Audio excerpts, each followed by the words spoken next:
In today's video, I'm going to teach you how to add weight to Shopify products. Adding product weight is important for accurate shipping rates and better order management. So let's get started. First, log into your Shopify admin dashboard. From the left sidebar, click on Products. Now select the product you want to edit from your product list.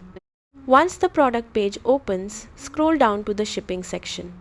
Make sure the option label "This is a physical product" is checked. This allows Shopify to enable shipping and weight settings for the product.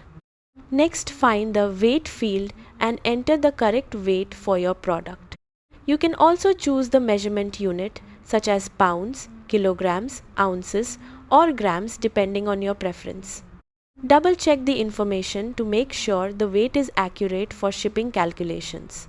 Once everything looks good, click Save. And that's it.